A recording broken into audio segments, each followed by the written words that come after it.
Today we are digging into some really powerful ideas from Admiral William H. McRaven, lessons he learned from the intense world of Navy SEAL training. And we're going to see how tiny, everyday disciplines can actually make a huge difference in your life and maybe even change the world. You know, it all comes down to this one simple, almost backwards idea. The first time I heard it, I have to admit, I thought, my bed? Seriously? How is that going to change anything? But this single act, it sets the tone. It's about starting your day with a victory, even a small one. It's about starting with completion. So here's our game plan. We'll start with the power of that one task. Then we'll talk about why you can't go it alone. After that, we'll dive into the SEAL mindset for handling hardship, learn how to take courageous action, and then wrap it all up with a simple way for you to get started. Okay, let's jump right into this first big idea, the incredible power of just getting that first thing done right at the start of your day. Every single morning in SEAL training, the day began with making your bed, perfectly. An instructor would actually bounce a quarter off it to make sure it was tight enough. Now, this isn't just about being tidy, it's about psychology.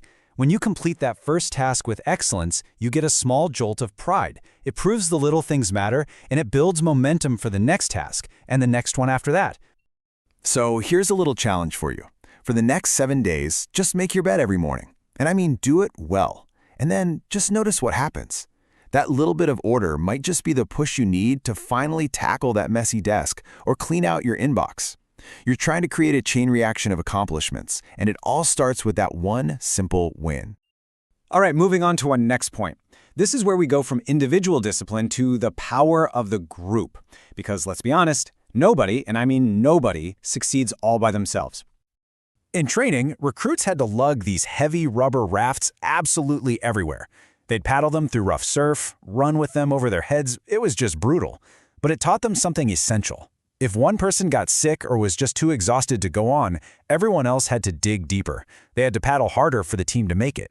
It's a perfect illustration that your success depends on other people and theirs depends on you. So how do you build your own boat crew? In your own life. It could be at work, in your community, anywhere. It starts small. This week, just reach out to one person on your team. Offer to help them with something. And then, don't be shy about asking for a little help back.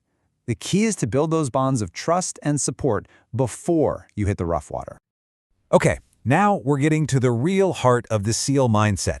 How to stare down the challenges that life is definitely going to throw your way. There are 3 big truths we need to unpack here. First truth, it's not about how big you are. It's about how big your heart is.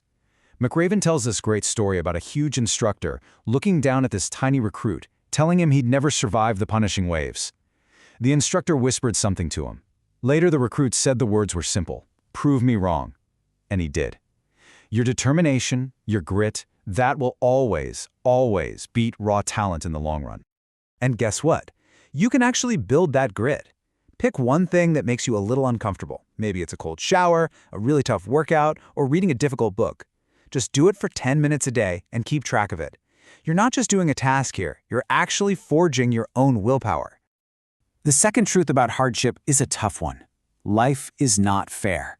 Sometimes trainees would get punished for stuff that wasn't even their fault. They'd have to jump in the freezing ocean and then roll around in the sand until they were covered head to toe, a sugar cookie. It was miserable.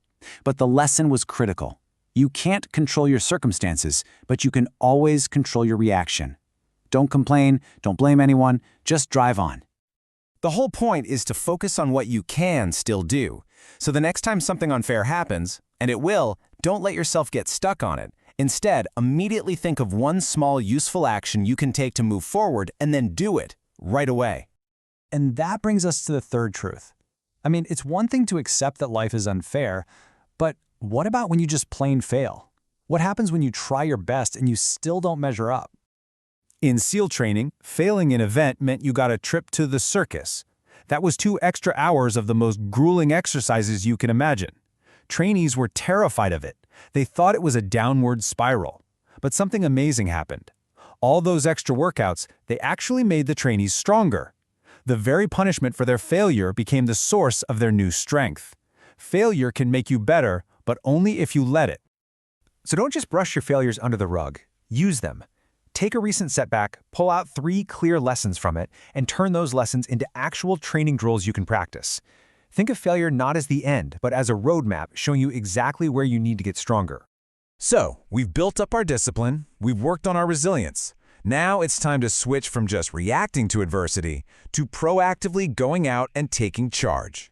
You know, courage really shows up in two main ways.